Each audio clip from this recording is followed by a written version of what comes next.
안녕하세요. 자, 오늘도 지구과학 1 시간이 되었습니다. 자, 오늘 수업을 다 끝내면 중간고사 범위까지, 즉 57페이지까지 배워야 할 내용은 다 끝날 것 같아요. 오늘은 54페이지, 교과서 54페이지에 있는 거를 직접 보면서 이제 지층의 생성 순서를 결정해 볼 건데, 먼저 저번 시간에 배운 걸 잠깐 짚고 넘어가면, 저번 시간에는 지사학 5대 법칙을 배웠습니다. 지사학 5대 법칙이란 지층의 생성 순서를 결정할 수 있는 법칙 5가지를 얘기를 하는 거예요. 그 5가지에는 뭐가 있었냐면, 첫 번째로는 지층 누중의 법칙이 있었습니다. 지층 누중의 법칙이라 함은 아래에 있는 지층이 위에 있는 지층보다 더 오래된 것이다 라는 법칙이었고요. 그리고 두 번째로는 수평태적의 법칙이 있었는데, 수평태적의 법칙은 이제 퇴적물들이 중력에 의해서 물 아래에서 쌓이게 되니까 항상 수평의 모습을 하면서 지층이 쌓이게 되는데, 그걸 수평태적의 법칙이라고 얘기를 했습니다.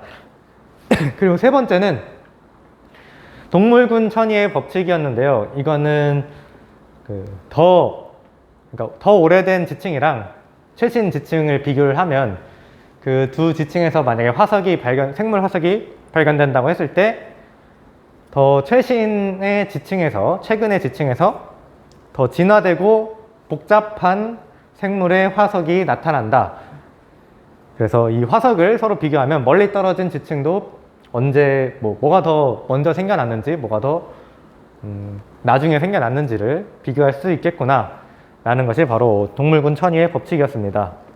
그리고 네 번째는 관입의 법칙이었는데요. 관입의 법칙은 관입당한 암석이 관입한 암석보다 더 오래된 것이다 라는 걸 증명해주는 법칙이었고, 마지막 5번째로는 부정합의 법칙이었는데요. 부정합 면을 경계로 상하 두 지층 사이에는 큰 시간 간격이 존재한다 라는 내용이었습니다. 자, 그럼 그 5가지 법칙을 가지고 이번에 진짜로 어떤 지층을 보면서 이 지층이 어떤 순서로 생성되었는가를 한번 유추해보는 시간을 가져볼 건데요. 제가 좀 칠판에 직접 그린 거라서 그 54페이지에 나와 있는 그림과는 살짝 최대한 비슷하게 그렸지만 약간 차이가 있어 보일지도 모르겠어요. 그래도 나름대로 열심히 그렸습니다. 그래서 이 그림을 한번 같이 지층의 생성 순서를 분석을 해볼 건데요. 교과서 내용 한번 먼저 확인을 해볼게요. 자, 지층의 생성 순서를 결정하는 여러 가지 법칙을 이용하면 지층의 선후 관계를 이해할 수 있다. 5가지 법칙 이용하면 지층의 생성 순서 결정할 수 있다, 이겁니다. 어떻게 이용되는가 한번 54페이지에 있는 그림 같이 알아보죠. 자, 그림에 이렇게 나와 있을 겁니다. 먼저 맨 아래를 보면 이렇게 약간 노란색이라고 해야 될까요? 연한 노란색으로 플러스라는 표시가 되어 있는 암석이 보일 겁니다. 그리고 걔는 I라고 써 있죠. 알파벳 I. 그리고 그 옆에 보면 I를 관통하는 H라는 살짝 살색이라고 할까요? H라는 살색 암석이 보일 거예요. 살색 암석에도 플러스라는 표시가 있네요. 그렇고, 그리고 이 H의 주변을 보면 이런 식으로 빗금 친 게 보일 거예요. 빗금 쳐져 있다. 그리고 I의 속 안에는 이런 식으로 갈색의 조그만 암석들이 보일 겁니다. 암석들이 보이고, A의 파편인가요? C의 파편 같기도 하고 A의 파편 같기도 하고, 아무튼 이런 조그마한 입자들이 보이고, 그리고 I의 가장자리에도 빗금친 모습이 보여요. 그리고 왼쪽을 보면 이 I의 위에 파란색 벽돌 모양으로 되어 있는 B 지층이 보이고요. B 지층의 위에는 C 지층이 있고, C 지층의 위에는 D 지층이 있고, D지층의 위에는 E지층이 있고 이 지층 위에는 F층이 있습니다. B, C, D, F 순으로 보이고 B, C, D, F가 살짝 굴곡진 모습을 한 것에 비해서 그 위에 있는 새로운 층, G층은 약간 수평면과 평행하게 쌓여 있어요. 이렇게 생겼구나. 한번 봐두시고 오른쪽을 한번 볼게요. 오른쪽은 I 위에 A층이 있습니다. A층. 그리고 A층 위에는 B층이 있어요. B층. 그 말인즉슨 우리가 왼쪽에서 보지 못했던 거, 우리는 B가 가장 아래에, 그러니까 이 I보다 위에 있는 것 중에 가장 아래에 있는 게 B로 알고 있었는데 오른쪽을 보니까 A가 숨어 있었다라는 것을 알 수가 있게 됩니다. 그럼 A 위에는 똑같이 B가 있고요. B 위에는 C는 없고 D가 나와 있죠. D. 그리고 D 위에는 E가 나와 있는 것 같습니다. 그렇게 일단 그림을 보면 그렇게 알 수가 있고요. 자, 일단 하나하나 볼게요. 여기서 먼저 알아야 될 건 이 플러스 표시 같아요. 플러스 표시. 이런 플러스. 이 표시 있죠? 이 표시. 이 표시를 보면 여러분들은 화성암, 특히 관이밤이라는 거를 알아야 되겠습니다. 이거는 약간 뭐 지도상에 막 기호들 있잖아요. 예를 들어서 지도상에서 기호 어떻게 나타나더라? 좀 까먹었는데 막 절 같은 건 이렇게 나타나지 않나요? 지도상의 기호로 막 절은 이렇게 나타내고 또 뭐가 있지? 기억이 잘 안 나는데 뭐가 있을라나? 아무튼 지도상에 나타내는 막 기호들이 있죠. 우리 어렸을 때 다 배웠을 텐데 그런 식으로 이거를 지질 단면도라고 하거든요. 지질의 단면, 이렇게 위에서 아래로 자른 모습을 그린 것이다. 그래서 지질의 단면도라고 하는데 이 지질 단면도에서 플러스 표시는 화성암, 특히 관이밤을 나타내는 표시입니다. 이거는 약속된 거예요. 기호, 그 절이라는 기호를 지도상에 이렇게 표시하듯이 화성암, 특히 관이밤은 이렇게 플러스 표시를 하게 됩니다. 그래서 이 플러스 표시가 되어 있는 암석은 관이밤이겠구나 라고 먼저 생각을 하면 좋겠어요. 그리고 이렇게 플러스 표시 대신 다르게 표시할 수도 있어요. 이렇게 V로 표시할 수도 있습니다. 만약에 이렇게 지층이 있고 이 지층을 어떤 관이밤이 관입을 했다고 봐요. 그러면 이 지질 단면도인데 여기서 이걸 화성암이라고, 관이밤이라고 표시를 하고 싶을 때 이렇게 V를 그려놓기도 합니다. 또는 여기 그림에 나와 있는 것처럼 플러스를 표시를 할 수도 있고요. 아무튼 플러스 또는 V로 관이밤이라는 것을 기호로 표시를 하는 건데 교과서에서는 플러스로 표시를 하고 있다. 하지만 V자로도 표시를 할 수 있다는 걸 알아둡시다. 그러면 우리가 자동적으로 이 지층 단면도를 봤을 때 I랑 H는 관이밤이라는 것을 알 수가 있게 돼요. 관이밤이구나. 그리고 우리는 이 I 속에 있는 조그만 돌덩이들을 또 발견할 수가 있습니다. 이 돌덩이들은 관이밤에 속해 있는 포획암이라는 것을 알 수가 있을 것이에요.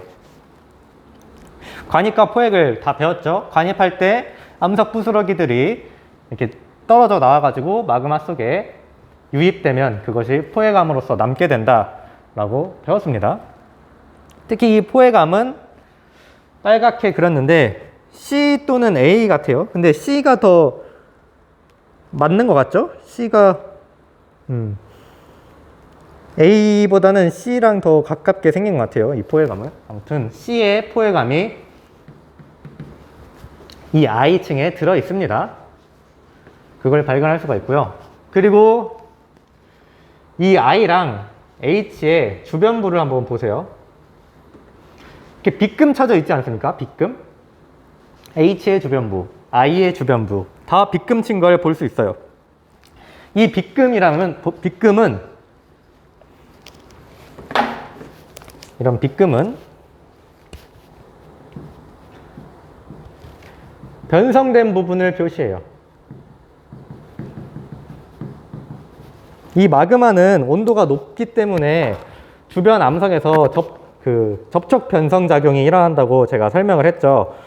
즉, 얘가 마그마가 관입해서 만들어진 관입암인데, 관입했을 때 그 마그마 상태일 때는 당장 뜨거우니까 주변에 있는 암석들을 접촉 변성 작용을 일으키게 만들어요.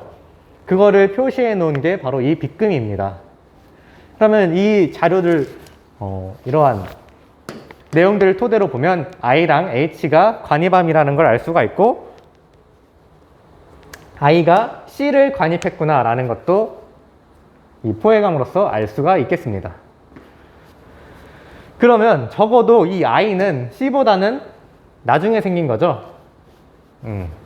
그렇게 일단 알아두시고 한번 그럼 C까지 정해 볼게요. 어떻게 생겼는가, 지층이. 먼저 지층 누증의 법칙을 사용을 할 거예요. 왜냐하면 이 문제를 잘 읽어보면 그림은 어느 지역에서 관찰한 지층 단면도를 나타낸 것으로 지층이 형성되는 과정에서 역전은 없었다라고 미리 이 문제에서 조건을 달아줍니다. 역전되지 않았다. 지층이 뒤집히지 않았다는 거예요. 그러면 지층 누증의 법칙을 사용해도 됩니다. 자, 지층 누증의 법칙을 사용하니까 가장 아래에 있는 거 I가 보이죠. 근데 I는 C를 포획하고 있어요. 즉 I는 C보다는 나중에 생긴 관입암이라는 겁니다. 그러면 I 일단 뒤로 밀리고, 자, 근데 H를 보세요. H를 보면 I를 관입했어요. I를 관입한 것을 알 수 있는 방법은 이 I가 H에 의해서 변성되어 있습니다. 그걸 보면은 H가 I를 관입했다는 걸 충분히 알 수 있는 사실입니다. 그래서 적어도 H보다는 I가 더 나중에 생긴 거라는 걸, I보다는 H가 더 나중에 생긴 거란 걸 알 수가 있을 것이고요. 그리고 I는 C보다는 더 늦게 생긴 거란 걸 알 수 있죠. 적어도 순서가 C, I, H 이렇게 된다는 거예요. 자, 그러면 이대로 또 지층 누증의 법칙을 써봅시다. 자, C보다 아래에 있는 거는 B가 되겠죠. B. 즉 B는 C보다 더 오래됐어요. B는 C보다 더 오래됐고요. 왼쪽에서는 B가 가장 아래긴 한데 이 오른쪽을 보면 B 아래에 새로운 지층, 우리가 발견하지 못했던 지층이 있다는 걸 볼 수가 있어요. A층이 보이죠? 즉 A층은 B층보다 아래에 있기 때문에 A가 현재 가장 오래된 지층이라는 것을 확인을 할 수가 있습니다. 자, 그 다음 DEH가 이제 문제인데요. 자, 잘 보세요. I가 C를 포획했어요. I가 C보다 나중이라는 거는 알고 있어요.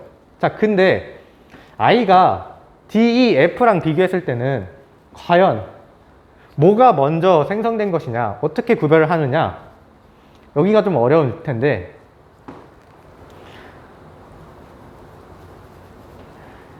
여기서 두 갈래로 갈라지는 거죠. I가 먼저냐, DEF가 먼저냐. 그 이후에 H가 나오는 건데, H가 DEF보다 더 뒤인 이유는 이 H는 DEF를 모두 관입을 했죠. 그렇기 때문에 H는 적어도 DEF보다는 다 나중에 나중에 생긴 관입암이라는 걸 확인할 수가 있습니다. 즉, 과연 이 사이에서 DEF, I 이 네 개는 어떻게 정하느냐 보세요. 지금 BC, ABC, DEF는 수평으로 쌓이지 않았어요. 물론 쌓일 때는 수평으로 쌓였겠죠. 근데 지금 이렇게 굴곡진 모습을 보이고 있습니다. 왜? 횡압력을 받았기 때문에. 횡압력을 받아서 습곡이 되는 작용을 받았기 때문에 이렇게 휘어 있는 겁니다. 지층이. 근데 이 습곡을 만드는 횡압력이 만약에 A, B, C, I 그리고 D, E, F 순으로 쌓이고 횡압력을 받았다면 I도 이 습곡 모양으로 만들어져 있을 거예요. 하지만 이 I라는 관입암은 습곡 모양을 하고 있지 않죠. 이 습곡 모양을 오히려 없애면서 관입을 했습니다. 즉 A, B, C가 쌓이고 그 다음에 순서대로 D, E, F가 쌓였으며 그 이후에 행압력을 받아서 습곡이 형성되었다는 것을 우리는 확인을 할 수가 있어요. 그 다음에 I가 관입을 한 것이죠. 이해가 됩니까? 그리고 H가 관입을 했다는 것을 우리는 알 수가 있고요. 순서상. 왜냐하면 H는 G는 관입하지 못했어요. 즉 G는 가장 나중에 생겼다는 것을 이미 알고 있습니다. 그리고 G랑 그 밑에 있는 층들을 보면 밑에 있는 층은 기울어져 있고 습곡의 형태를 보이고 있고 G는 수평으로 쌓인 모습을 보이고 있어요. 이렇게 상하 두 지층 간의 지질 구조가 다르게 나타나는 것은 어디서 나타나는 특징이냐면 부정하의 법칙에서 배웠죠. 53페이지를 보면 부정하의 법칙. 자, 부정합에서 부정한 면을 기준으로 상하 두 지층은 구성 암석의 종류와 지질 구조에 큰 차이가 있으며 라고 얘기했죠. 지질 구조에 큰 차이가 있다. 그게 바로 아래층은 현재 습곡이 나타나고 위층은 수평 퇴적된 모습을 보이고 있다는 것. 지질 구조가 다르게 나타난다는 것. 그게 바로 이 G층과 이 DF층이 다 A, B, D, E, F층이 그리고 H까지 포함해서 다 부정합을 이루고 있다는 걸 보여주는 증거입니다. 사실 여기에다가 기저여감을 그려줬으면 좀 더 이렇게 기저여감을 그려줬으면 여러분들이 부정한 면이라는 거를 발견하기가 쉬웠을 텐데 교과서에서는 좀 더 기저여감 없이 부정한 면이라는 것을 확인할 수 있게 기저여감은 딱히 표시를 안 한 것 같아요. 그래도 이렇게 습곡과 수평 퇴적이 된 것을 한다면 여기는 부정한 면이겠구나 라는 것을 충분히 유추할 수 있어야겠습니다. 아무튼 A, B, C, D, E, F 쌓이고 횡압력 때문에 습곡 형성되고요. 그 다음에 I 관입했고 그 다음 H가 관입을 했고요.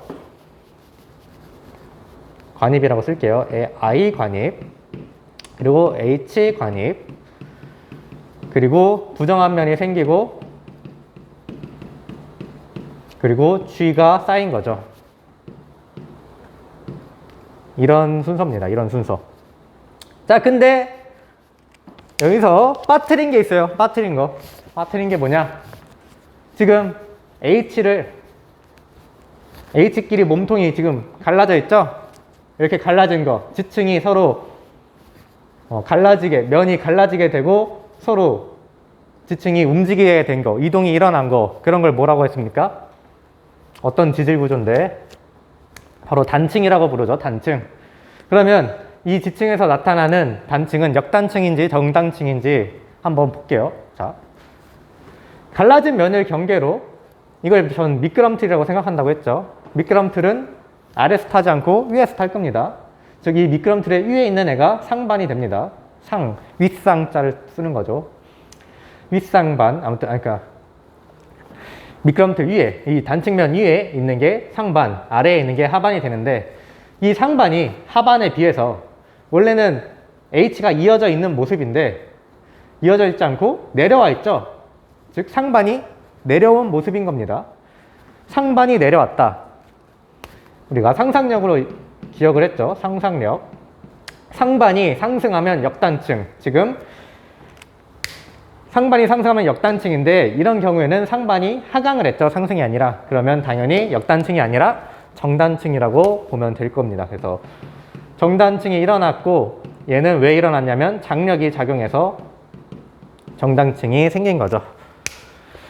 결국 이 지질 단면도에서 확인할 수 있는 지층의 생성 순서와 받았던 지각 변동은 이런 순서로 그리고 이런 종류로 일어났다는 것을 해석을 할 수가 있게 됩니다.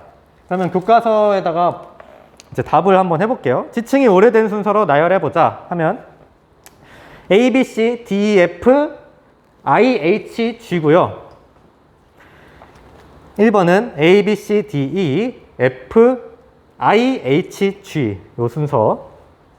그 다음에 이번에 각 지층이 만들어지는 과정에서 어떤 종류의 지각 변동을 겪었는지 말해보자는 A, B, C, D, E, F까지 쌓인 후에 얘네들이 습곡을 받고요. 습곡. 그 이후에 I가 관입되는데 I가 관입할 때는 포획이랍니다. 포획.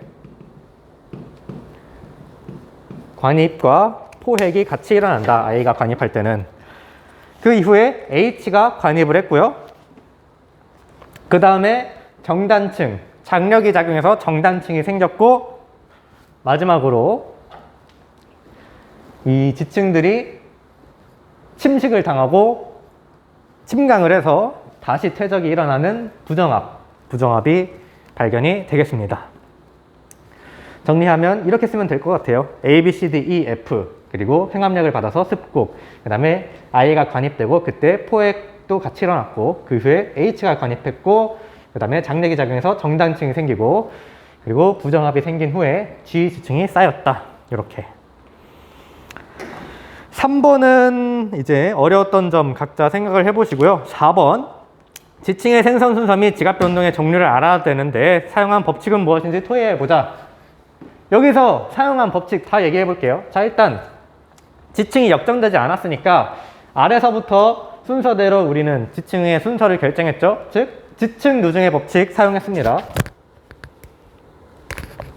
여기까지 보일라나? 아무튼 말로 할게요. 그럼 지층 누중의 법칙 사용했고요. 그 다음 여기 부정압면이라는 걸 우리가 확인을 했죠. 즉 아래 지층, 위 지층이 서로 큰 시간적 간격을 지니고 있다 라는 걸 사용했으니까 우리는 부정압의 법칙도 사용했고요.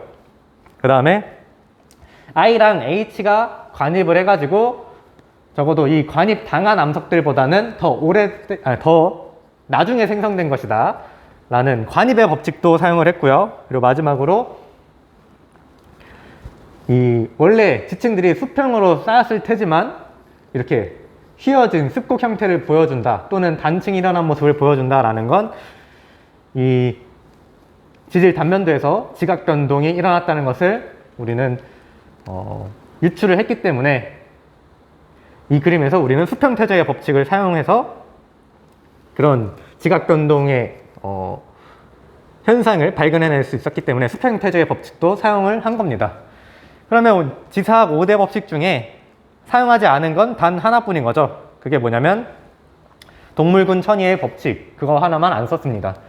동물군 천이의 법칙을 사용할 수 있을 만한 화석이 이 지층 단면도에서는 보이지 않아요. 그래서 사용하지 않았어요. 즉 5가지 중에서 동물군 천이의 법칙 하나 빼고 다 사용을 했다.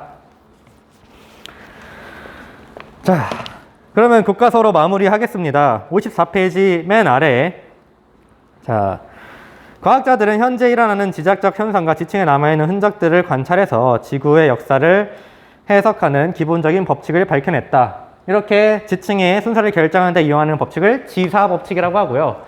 그 지사법칙의 주요한 5개의 법칙을 지사학 5대 법칙이라고 얘기를 합니다. 지사 5대 법칙이라고 얘기를 해도 괜찮을 것 같아요. 그리고 이 지사법칙을 통해서 지층에 남겨진 기록을 해석하고 지층의 생성 순서를 결정할 수 있다. 해석했죠? 습곡 있었구나, 정단층 일어났구나, 그리고 순서 A, B, C, D, E, F, I, H, G, 부정압 이런 거 있었구나. 그러면 융기랑 침강이 있었겠구나. 다 분석을 했죠. 이 지사법칙을 통해서 이 지질 단면도만 보고도 지구의 역사, 지금까지 일어난 지각변동 그런 걸 지각변동 알아보고 지층의 생성 순서 다 알아볼 수 있었어요.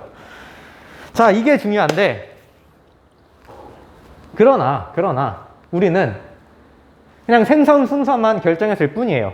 그리고 어떤 지각 변동이 일어났는지 그런 것만 알아봤을 뿐입니다. 이 A가 뭐 몇 년 전에 일어났는지 몇 억 년 전에 일어났는지 그런 걸 알아본 게 아니에요. 현재 이 지층 단면도 상에서 A가 가장 오래된 지층이구나만 알아봤을 뿐입니다. 즉 절대 연령을 알아본 게 아니라 상대 연령을 알아봤을 뿐이에요.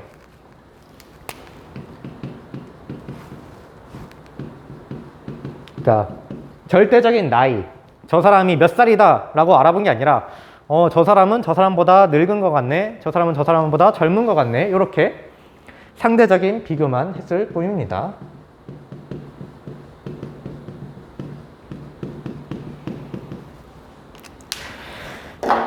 교과서에 나와 있는 말을 보면 이러한 방법이 지구 역사에서 몇 년간의 기록인지는 정확하게 알려주지 않는다라는 말은 이 지사학 5대 법칙을 사용해서 이 지질 단면도의 정확한 연령을 알아보는 게 아니라 그냥 생성된 순서, 그리고 그 과정에서 생겨난 지각 변동이 어떤 거였겠구나만 알아볼 수 있다라는 거예요.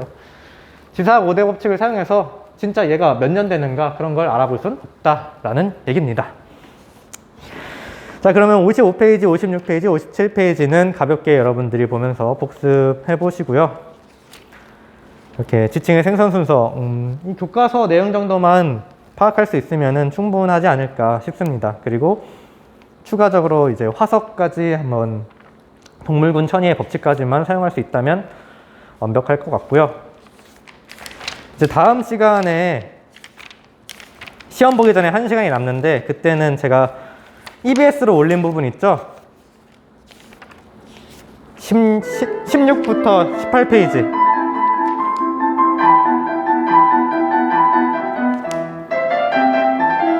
네. 미안합니다. 갑자기 종이 찼네요. 16부터 18페이지에 해당하는 내용들을 마지막 시간에 가볍게, 어차피 EBS로 올린 내용이니까 다시 한번 교과서 내용으로 보듯이 확인만 하고 시험 보면 될 것 같아요. 그러면 오늘 수업 이상입니다. 고생하셨습니다.